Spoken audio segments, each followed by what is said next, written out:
I can call it a favorable set. This that you see, This is the best razor! All the celebrities in the world shave with this! I feel like I will come out from somewhere around here.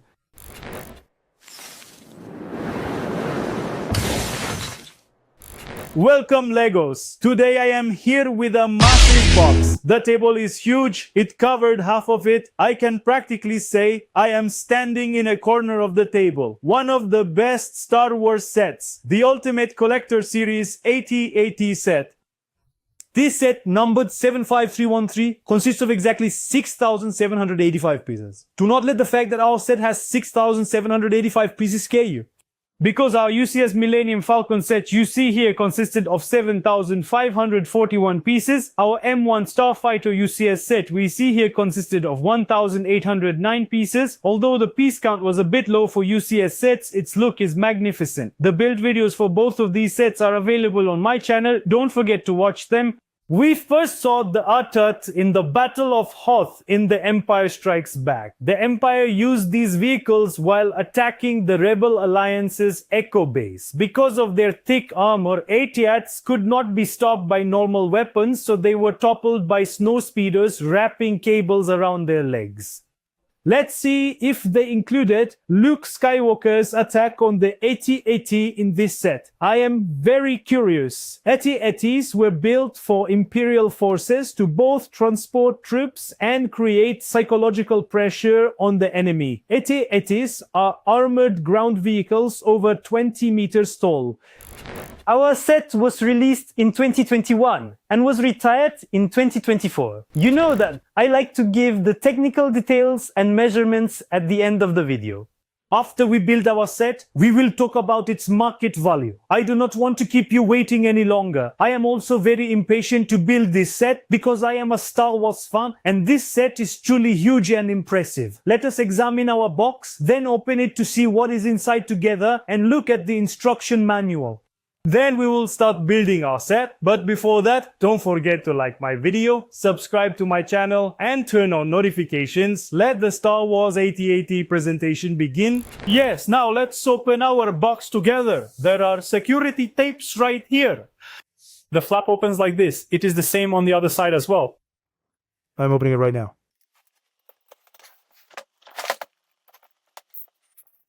Let's see what's inside. 4 boxes came out of our large box. There are 4 bars right here on the boxes. When there is one, they have shown it as 1, 2, 3, 4.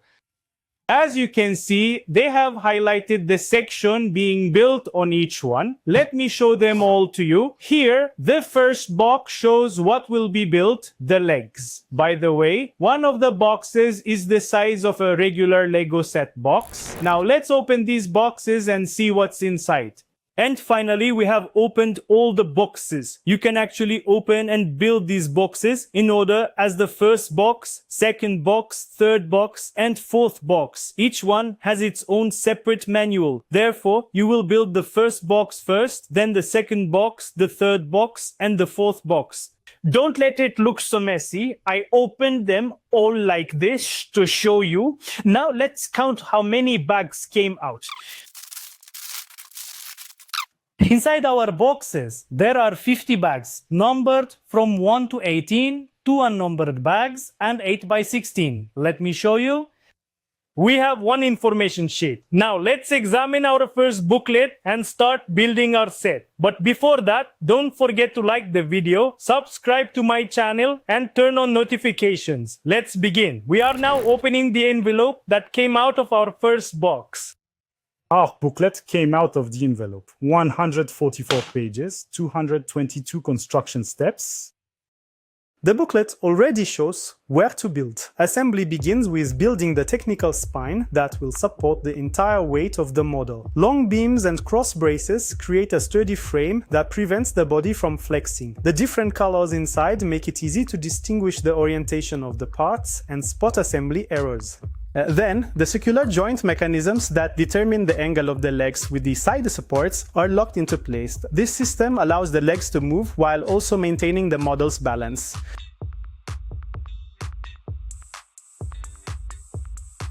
The cylindrical connection in the center joins both sides on the same axis, helping to distribute the weight evenly. In the final section, 4 long legs are attached to the central body, one by one. The connection angles are carefully adjusted because even a small difference could ruin the model's stance. We are opening its envelope. This massive instruction manual in front of us consists of 60 pages. Moreover, it only covers the assembly of the 4 legs. The first few pages explain the design process of this special leg mechanism. Then, new Lego Technic building techniques are introduced. Each leg is completed 4 times by following the same steps. This way, the model's entire weight is carried in a balanced way. The actual build continues from step 223, and the parts begin to come together step by step. On the final page, we reach step 337. The giant legs are prepared as 4 identical modules. The work begins with the white foot bases. The layered structure at the bottom allows the model to press onto the ground with a wider surface, spreading the weight instead of concentrating it on a single point. Then, the cylindrical parts that form the ankle are added one on top of the other. Although the colored connections inside are not visible from the outside, they help each part to be placed in the correct direction. Flexible hoses and curved elements wrapped around it enhance the mechanical look while completing the joint section. When the same process is repeated 4 times, the model's legs are ready. The modular setup ensures all 4 legs remain the same size and the model stands evenly on the ground. Next are the long inner supports for the legs. Although they look thin, these sections are reinforced with numerous pins and locking connections. Long plates added to the side surfaces cover the skeleton, while small protruding parts create the armored surface texture from the film. Xeron discs placed on both sides of the knee reveal one of the most recognizable mechanical details. The prepared legs are carefully seated into the rotating sockets at the ankles and then connected to the upper body. It is very important here that the angles of the 4 legs are close to each other. Otherwise, the giant structure could lose its balance. Once the final plating and knee pieces are attached, dozens of sub-modules that initially seemed independent begin to function as a single support system. Its characteristic height and heavy walking sensation become clearly apparent. We have reached the 3rd box and we will open the envelope of the 3rd box. The picture we will use for the body part. It also says right here that it is the 3rd book.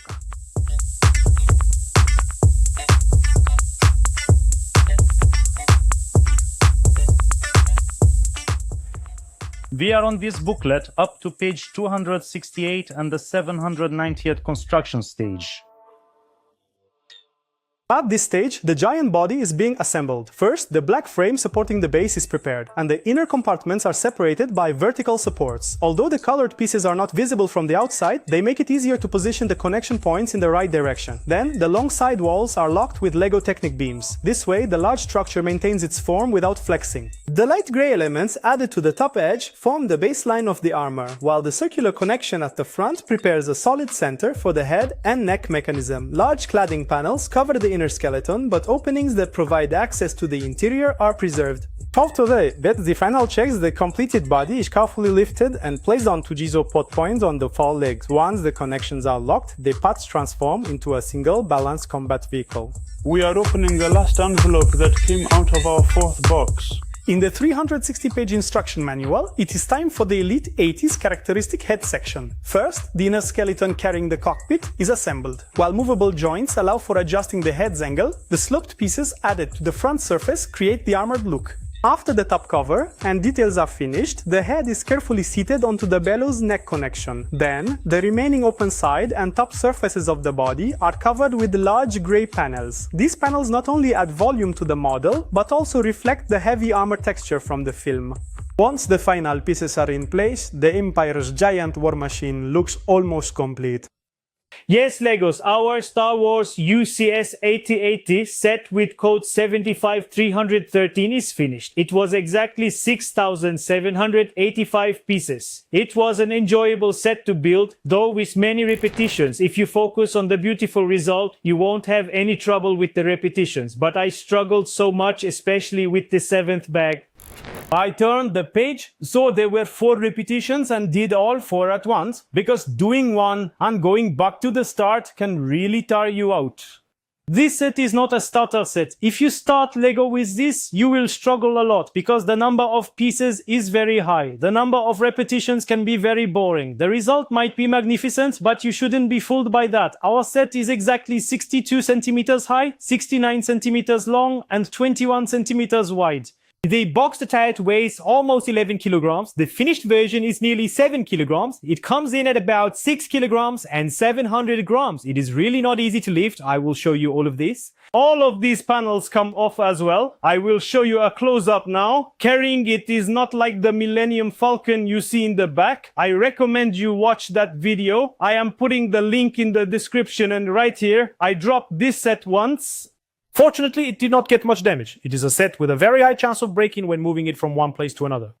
I won't say the same for the Death Star because it's very easy to move from one place to another. The building process is incredibly enjoyable. I recommend you watch that one too. And up there, among the other UCS sets, is the M1 Starfighter. Since the piece count is very low, you can move it around quite easily. This set was practically made to recreate the scene from the Battle of Hoth. Here we have two speeder bikes, Luke Skywalker, the E-Web heavy repeating blaster you see here, 5 snowtroopers, and a very special name here, General Veers. He led the AT-ATs in the Battle of Hoth and is the commander of this AT-AT. And right next to it, there are two AT-AT drivers. The Luke Skywalker you see here has a rope like this. We will hang this right from under the AT-AT. By the way, we are continuing the video, but friends, don't forget to like, subscribe, and turn on notifications. I really enjoy making these videos. I am also very happy to share them with you. Yes, let's get back to our set. There is a screwdriver you see here. I will show that too. Its legs move back and forth thanks to this screwdriver. So our set is not really a very playable set. It is a bit of a static set. And here you see the information plaque. Unfortunately, it is not a print. They used a sticker again. You see the printed information plaque for the M1 Starfighter. Honestly, I think having a print adds value to the set. Let us tidy this up and put our minifigures aside, because this set is really not easy to move. We lift our set right from the middle at the joint of the legs. If you lift it from other places, I tried it. Something is bound to come off in your hand. It is not as fragile a set as the Millennium Falcon, and you can easily reattach the pieces that break off. Unfortunately, you do not always have that luxury with the Millennium Falcon. They also show that you should hold it right from the middle when carrying it. But since the head section is here, the set naturally tilts forward. So even just a little support from a steady spot you can hold on to is enough. You can carry it easily like this. Let me put it down so you can see me too. I am also straightening its legs like this. By the way, you need to position these legs in a way so the set doesn't tilt left or right. I can say it is a very convenient set. This one you say, This is the best razor! All the celebrities in the world shave with this. well, you think I will come out from somewhere around here with the screwdriver? You see here, there are 4 brown pins right around this spot.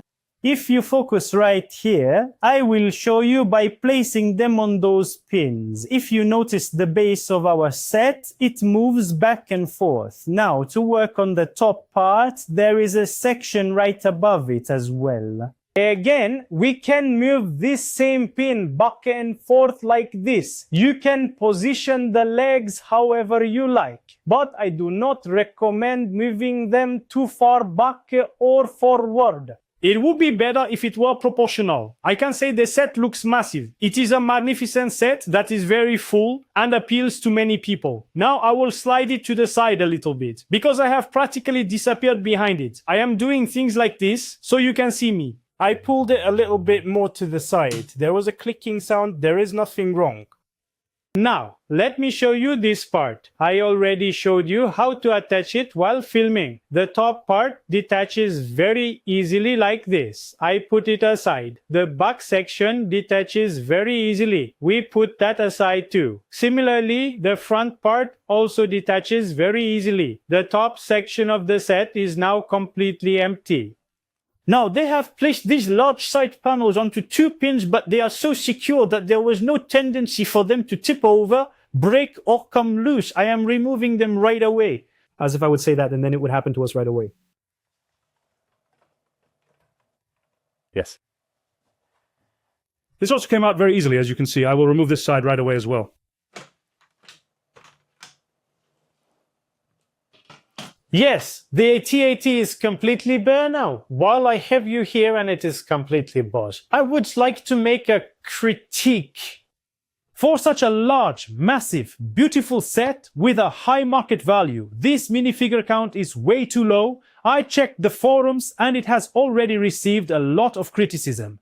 Exactly 1, 2, 3, 4, 5 snowtroopers is very few for this set. We can fit exactly 40 of them in here, friends. Why only 40? And since this set already has a high market value, just increase it a little more. Make this set feel complete. This is already for the Battle of Hoth. We built this set with that mindset. I can say this was my biggest disappointment with this set. I tried to show you the details inside as closely as possible. This part also looks very nice. Now I will turn it a little and we will move on to the head section. There is a pin here, a Technic pin. When we turn it left and right like this, the AT-AT's head moves like this, a nice feature. I'm not sure if it is really necessary to have it inside because as you can see, we can easily operate it from the outside. It has a hatch right here and you can see the cockpit here. Now, before we see the cockpit, there is a very nice detail here too. Let me show you right away. The sides of the cockpit section, which is the head of the AT-AT, come off very easily and they do not fall off. It is designed so well that they did not make it prone to breaking or falling. It is held by just 2 pins. As you can see, the AT-AT's cockpit is now completely open.